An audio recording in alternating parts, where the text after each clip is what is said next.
You have not heard Battle Lessons yet? No. All right. Well, I'll get you sorted. Cool. Okay. Hey, everybody. Good morning. How's everybody doing this fine Friday morning? We're back here with an old friend. I can't wait to catch up with Mr. Damon Johnson. But before we talk to Damon, I was going to let everybody know today's show and every show is brought to you by Next Home Brandywine in Downeytown, Pennsylvania. Dan Peasy and his team of professional realtors, they provide you with guidance, knowledge, and information, whether you're a buyer or a seller. Go to nexthomebrandywine.com for all the details and to contact an agent.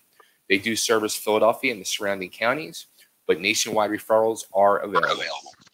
Be sure to ask for the NH5 listing special or just give them a call directly at 484-364-4862. That's 484-364-4862 and tell them Totally Driven Entertainment sent you.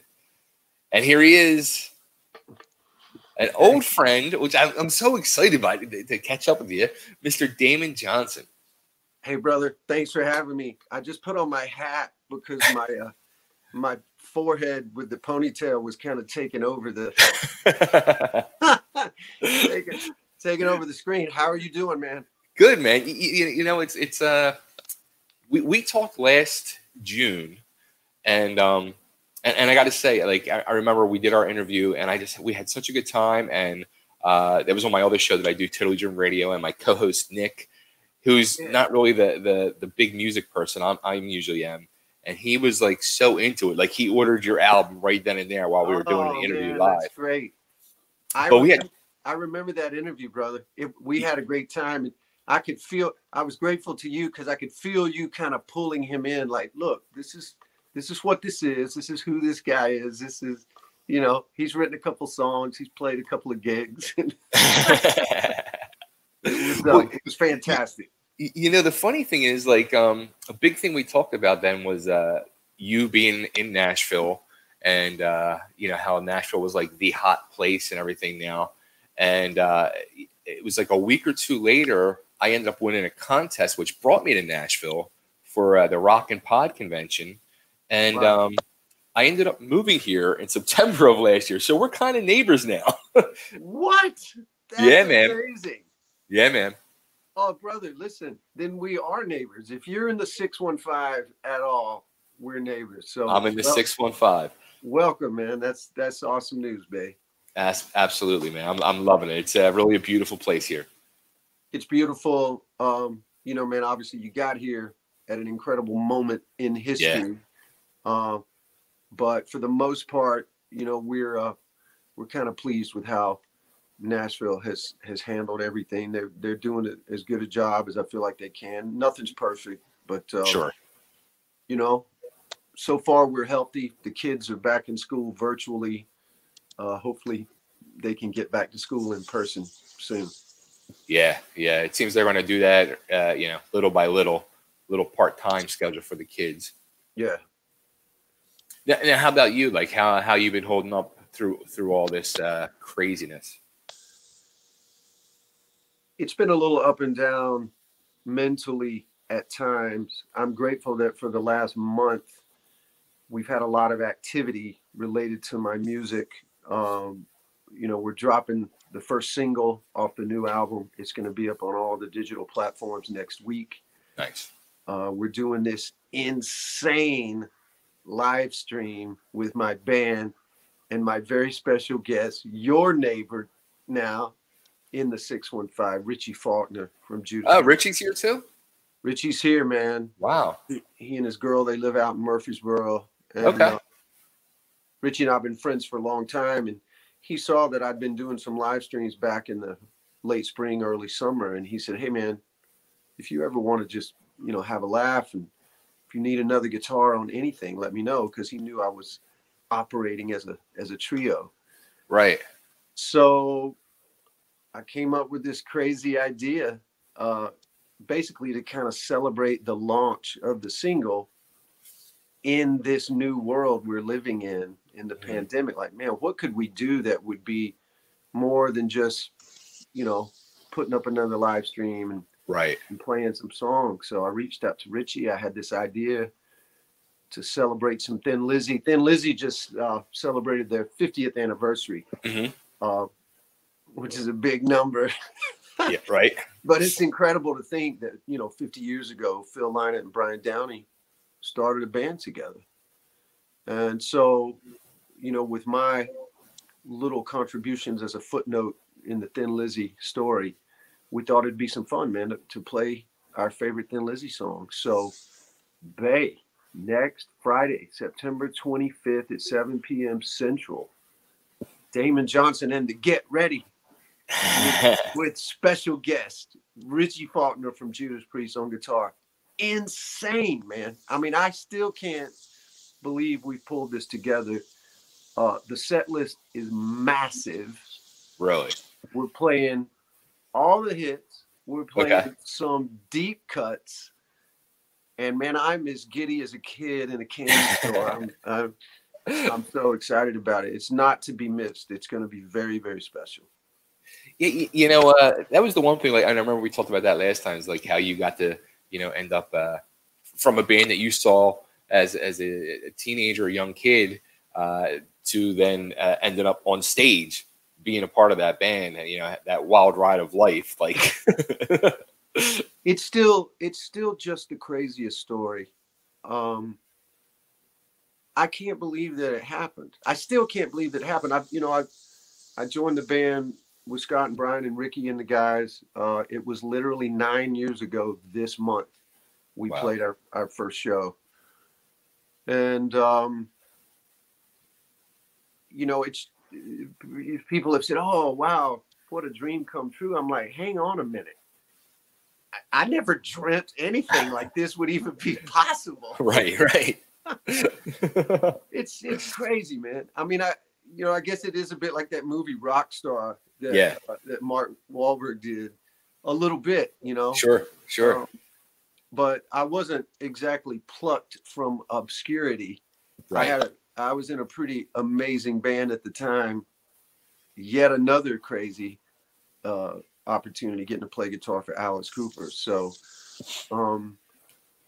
just an amazing event in my life and my family's life. And it certainly fueled my creativity, the songs that I've been writing on my own. And I think being a part of those two bands, Alice Cooper, Thin Lizzy, and Black Star Riders as well. Sure.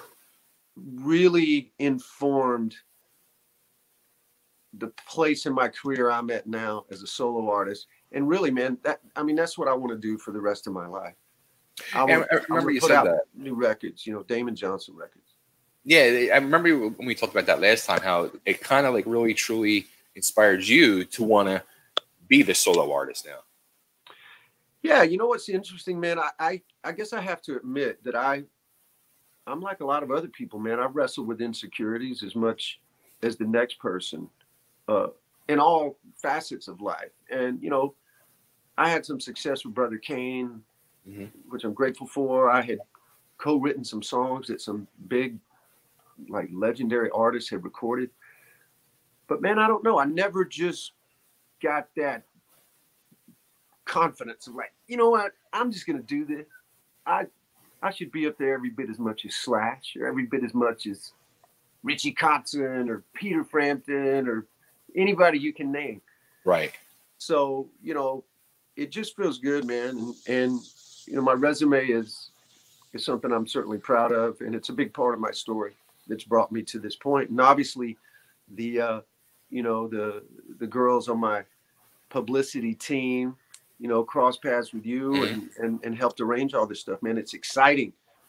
Let me back up and say this to you, brother. This is the first official interview. Nice. As we, launch the new record and, we present this live stream next week. So, I'm honored. I truly am. And like when we had that interview last year, I was so, I just remember, I remember saying to my coach, Nick, I said, I think we just had our interview of the year. I think this was it. like we were both like so jazzed and excited. And there was like such a good feeling and vibe after talking to you. So when I got the email the other day, I was like, oh, yes, absolutely. Oh, brother. Listen, man, that's an honor for me. And, look, I guess in a way, it's a reflection on what I said to my family. I said, look, from here on out, I just want to work hard. I want to work on my own music, be the boss, but I want to work with my friends. Right.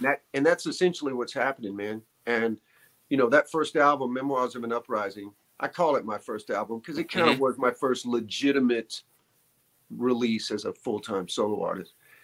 And I will cherish that record forever. It means so much, and it represents a really important moment in my, not just my career, but my family's life. And, you know, man, I'm home with them a lot more now than I was able to be when I was, you know, full-time committed to another band or another project. So you're a part of that team now, bro. You're in that circle. So I'm happy to be there, man. Believe me.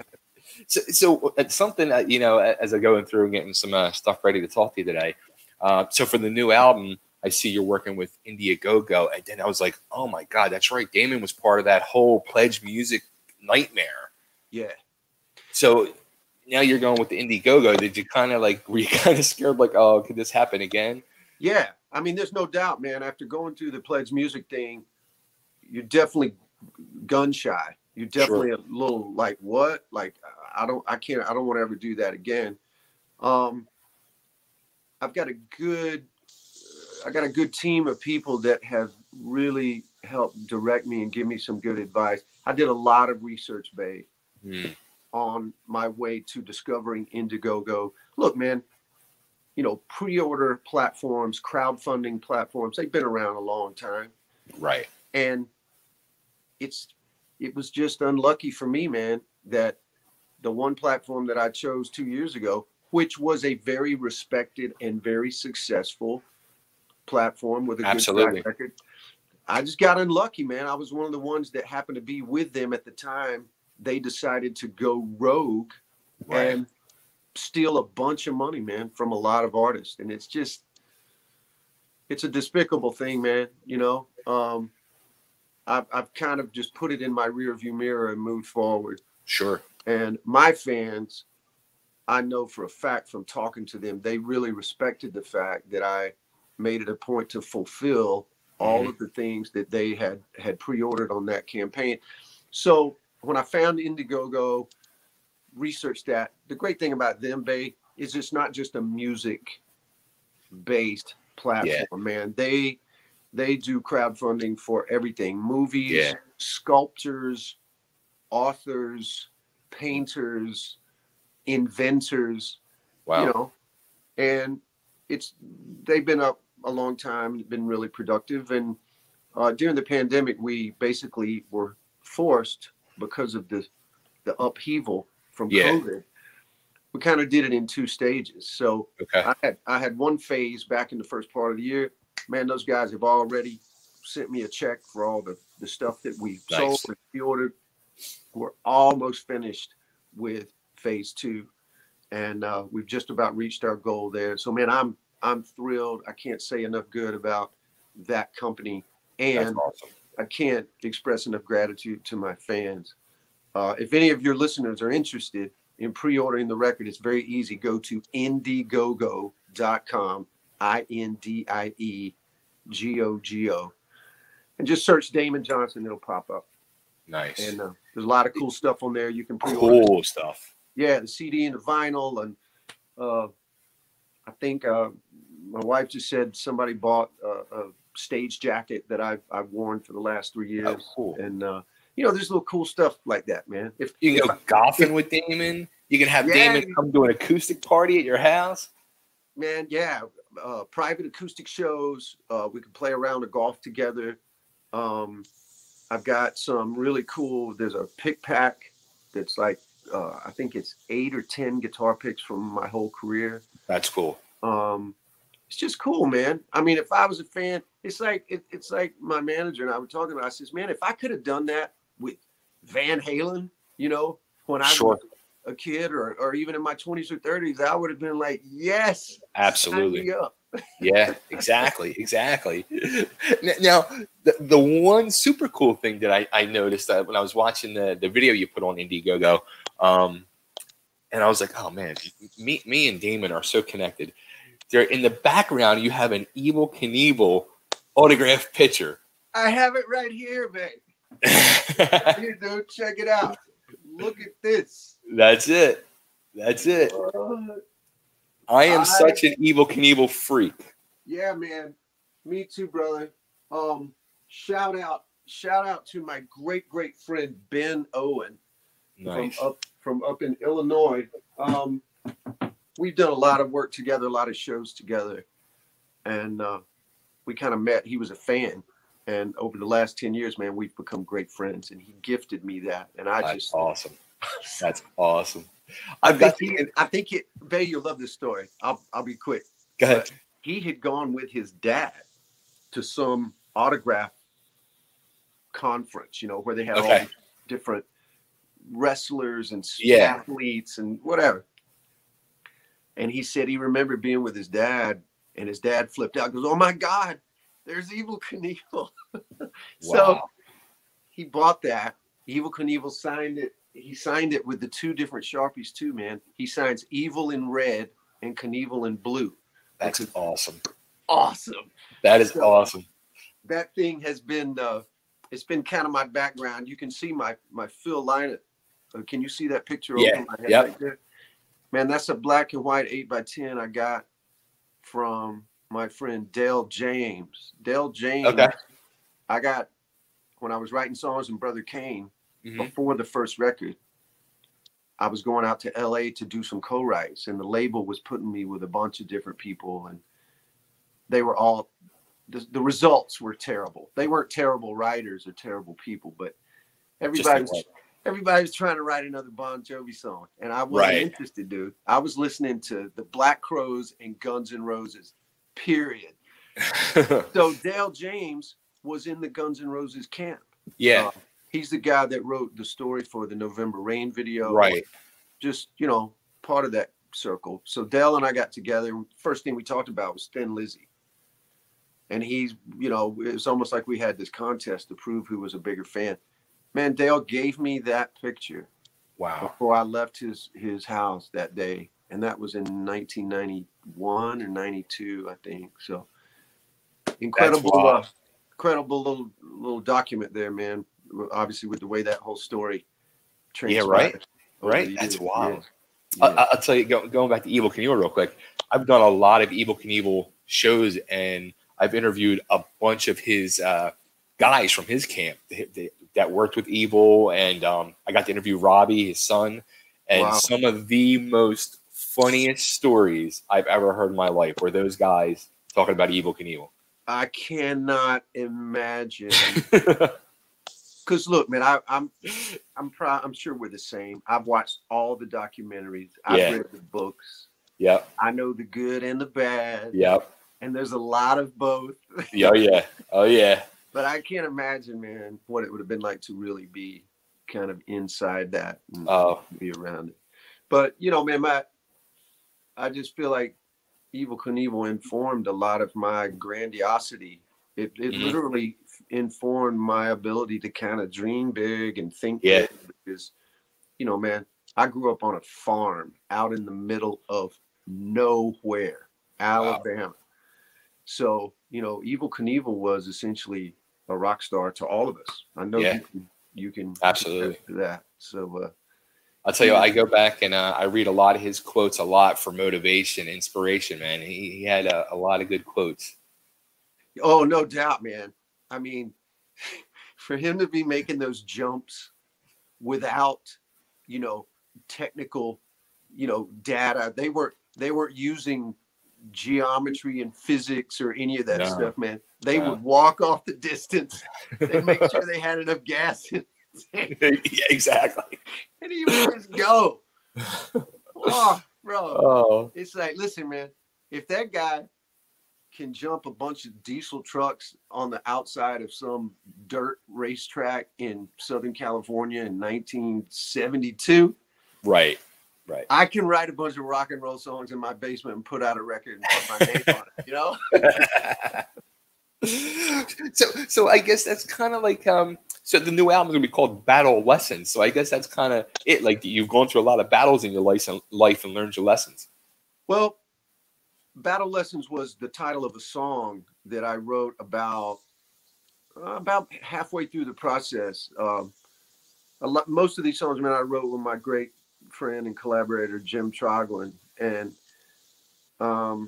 he had sent me some lyrics. I remember it had a line in it, something about lessons to be learned, and I don't know. I just kind of took that and put it in the song I was working, and I remember as I was singing, there was something about the phonetics of it, that weren't working. I'm like, this needs some razzle dazzle. It needs something else. And I sang Battle Lessons. And I don't even really know why. It's just one of those things that kind of came out. And, you know, I sang it, made the demo, sent it to Jim, and he called me right back. He goes, bro, that represents so many things. Like you just said. Yeah. You know, things you've been through in your life, lessons you've learned. I don't know, man. I guess in a lot of ways, being a touring musician, sometimes it is a battle, man. It's, you know, it's a lifestyle that is not for everybody. No. And you kind of have to be fortified and have some tenacity, and you got to put up with a lot of ridiculousness, you know? So, I was really proud of that, you know, to say there are no battle lessons lost on me. Like, I've learned from all that stuff, man. Right. And, you know, everything's been a little chink in the armor, or a little step up this ladder. And, you know, I'm grateful for all of those experiences, man. It has informed this record, this moment, you know, with as much humility as I can muster, Bay. This is the best collection of rock songs I have ever been a part of. That's awesome. So I just look at those experiences, man, and all the bands and all the musicians I've had the pleasure and the honor to get to play with. I've learned from all that. And it's put me here. That's awesome. Now, do you have a release date set for it, or? There's the single release date, as you know, is next Friday. Right. Battle Lessons is the title track. So that's it just worked out to be one of the songs out of the first batch that everyone was excited about. So we're releasing that. Thanks to the Indiegogo campaign, you know, we've been able to kind of continue to make the record as we go along. Okay. I'm about 3/4 of the way finished. Nice. There's 2 more songs that have to be recorded and mixed. I'm slated to get back in the studio next month to knock those out. So again, man, gratitude to all my supporters and fans, and they've been super patient, and they kind of know how the process works. You pre-order the music, and it may be several months before it's totally finished and ready. But I don't know, man. It kind of puts like this incentive on me, like, wow, look at all these people supporting this. I better deliver something. I want to deliver something that's as quality as I can possibly come up with. And I absolutely feel like I've done that. And I think you were, from when I looked last night, you were like just about at the goal too. Yeah, man. As a matter of fact, we may hit it today. Today may literally be the day. And the cool thing about reaching the goal on any of these crowdfunding pre-order campaigns is if you reach the goal, then you're able to leave that pre-order up ongoing. Okay. Because I guess the thing for these platforms, they've got a certain amount of data, a certain amount of space that they can occupy on their server. Gotcha. So if you don't reach your goal, you know, you're able to kind of take the revenue you've acquired, but then they pull that campaign off of their platform. Gotcha. I think we're gonna hit the goal, and then we can keep that pre-order up for the next 6 or 8 weeks while I'm finishing up the record, which will be great. That's awesome. Yeah. Now, the one thing I wanted to go to, and we talked before we went live, we talked about it a little bit, but like when the pandemic first hit, you were doing some weekly. I don't know if you did it weekly, but I know you did it a few times. You're doing some live streams, which you were doing on Facebook initially. Yeah. And then you jumped over to the platform which you're going to do the live stream, the Thin Lizzy tribute next week on, called Veeps. Yes. Well, you know, when the pandemic first hit, everybody was stuck at home, and just out of sheer boredom, I'm like, well, hey man, I'm going to play some acoustic on my Facebook, on my YouTube channel and stuff like that. It was a lot of fun. Well, all of a sudden the landscape started to show clearly that none of us were going to get to go back to work for a while. Right. And, you know, man, I was talking to my booking agent and my manager, and, you know, man, those guys are out of work as well. Mm-hmm. Everybody's out of work. Mm-hmm. So I felt like to do a proper stream, I'm grateful, man, that my whole, you know, my trio, everybody lives here in Nashville. So it's not like we were having to fly people in and put them at risk with the, you know, the health restrictions and things like that. So we were able to get together safely. I guess in a way, I swear, babe, I just feel like it kind of gives everybody a little love. Like if we could sell some tickets and put it on a respected platform like that. The quality of the shows has been incredible. The quality of the video, quality of the audio. So, you know, everybody can hopefully generate a little revenue, and it's been really good for team spirit. You know what I mean? Sure. Because, man, my band is incredible. My team is incredible. And I guess with finishing the record now in conjunction with these live streams, the goal for me is to just be ready to jump out of the gate, man. Whenever we get the green light to get back to work. Sure. You know, we're gonna have a lot of stuff lined up and ready to go. Nice.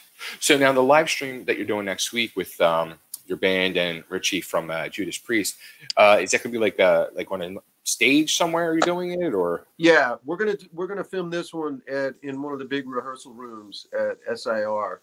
Okay. They've got a big room with a big sound stage, and this one will be very different from the other ones we've done in that we're gonna set up in more of a traditional, you know, like amps, you know, looking out. We're bringing in a few lights. It's gonna look a bit more like a real show. We got multi cameras. It's gonna be amazing, man. So this Thin Lizzy set list is 14 songs, babe. Wow. 14 songs. At the end, we're gonna play for the first time ever. We're gonna perform Battle Lessons. Nice. With Richie. With Richie, I was just gonna ask that. Which is, it's just sick, man. It just sounds insane. I got with him a couple days ago, and we ran through the songs again. You know, Richie's one of my favorite people on the planet, man. He's just a sweetheart, but he's also one of my favorite guitarists, man. The guy's vicious, so talented, is inspiring, man. It's always great to just hear him play and watch him play. So the fact that he wanted to, you know, play with me, play some of my songs, and play this Thin Lizzy stuff, I'm truly honored, man. It's incredible. That's awesome. He's got kind of a thing too, like similar to you, like how you ended up in Thin Lizzy, how he ended up in Judas Priest. Yeah, it's a very, very similar story. And man, talk about a good fit. Jesus Christ, man. They couldn't, there's no way they could have picked a better guy. Yeah. And he's so respectful and so humble about the legacy of that band. Mm-hmm. And the fans know it. All the Judas Priest fans, man. You don't hear anything but positives and acceptance of Richie's contribution. So it's absolutely, it's fantastic. That's awesome. Cool. So Damon, I'm happy to be part of the team. Happy to be talking to you again. Happy to be a neighbor. Yeah, dude. Listen, I guarantee you, man, when things get back to normal and we'll see each other somewhere, be sure and say hello. And listen absolutely. to me, babe, when the record is done, mm-hmm. man, I'd be grateful if you'd have me back on. Absolutely, dude. Once you've had a chance to listen to everything, I'll get with the girls. I don't know if you talk to Melissa or Michelle. Michelle. Yeah, I'll make sure they send you. We've got like a SoundCloud link, so you can at least listen to the single. Cool. Yeah, that'd be awesome. Yeah, can't wait for you to hear it, man. It's man. It's badass. You're gonna be like, all right, I see why he's excited. I'll tell you what, on my Spotify in heavy rotation still is Shivering. I freaking love that song. Thank you so much, brother. That song will always be very special to me. It was the highlight song off that record, and it really it propelled me forward, man. It got us moving this thing in the right direction. So thank you for that.